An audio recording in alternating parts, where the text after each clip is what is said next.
Hello guys, welcome back to my channel easy tricks. और आज हम जानेंगे कंपनीज एक्ट 2013 के सेक्शन 8 के बारे में और साथ ही जानेंगे कि सेक्शन 8 के क्या एडवांटेजेस हैं।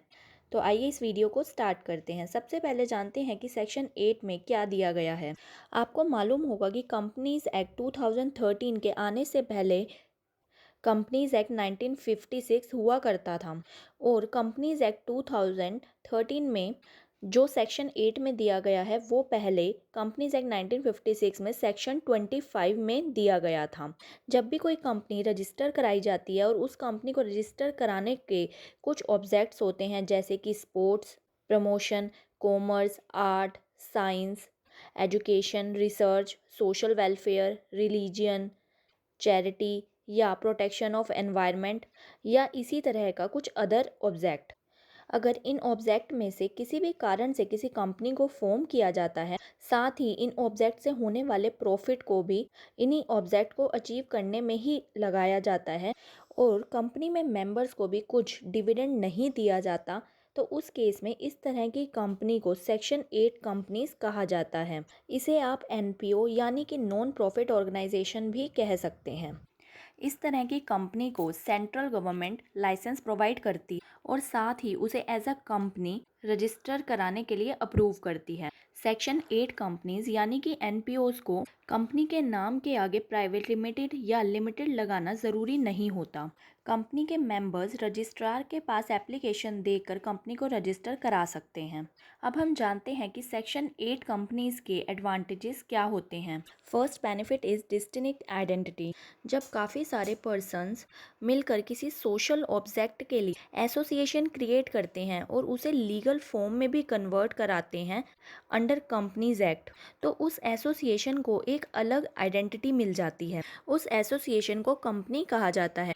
कंपनी बन जाने के बाद जब वो मेंबर्स कंपनी के नाम पर कुछ एसेट परचेज करते हैं या लाइबिलिटी पे ऑफ करते हैं, तो वो कंपनी की एसेट्स और लाइबिलिटी होती हैं। उस लाइबिलिटी के लिए कोई भी मेंबर पर्सनली लाइबल नहीं होता है। कंपनी एक आर्टिफिशियल लीगल पर्सन होती है जिसकी सेपरेट लीगल आइडेंटिटी होती है।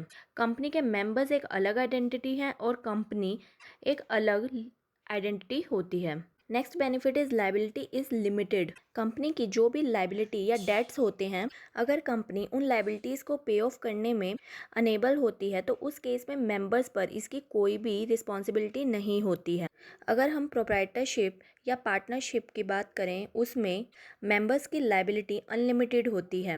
अगर प्रोप्राइटरशिप फर्म या पार्टनरशिप फर्म अपनी लाइबिलिटीज़ पे करने में अनेबल होती है तो उस केस में पार्टनर्स या प्रोप्राइटर को डेट पे करना होता है, बट कंपनी के केस में लाइबिलिटी लिमिटेड होती है। Next benefit is no minimum capital is required. इन कंपनीज को इनकॉर्पोरेट करने के लिए कोई मिनिमम कैपिटल रिक्वायर्ड नहीं होती है। कंपनीज एक्ट में इसके लिए कोई भी अमाउंट मेंशन नहीं है। Next benefit is less stamp duty. अगर आप सेक्शन 8 कंपनी फॉर्म करते हैं या एनपीओ फॉर्म करते हैं तो उस केस में आपको बहुत ही कम स्टैम्प ड्यूटी पे करनी होती है as compare to other companies. Next advantage is tax benefits.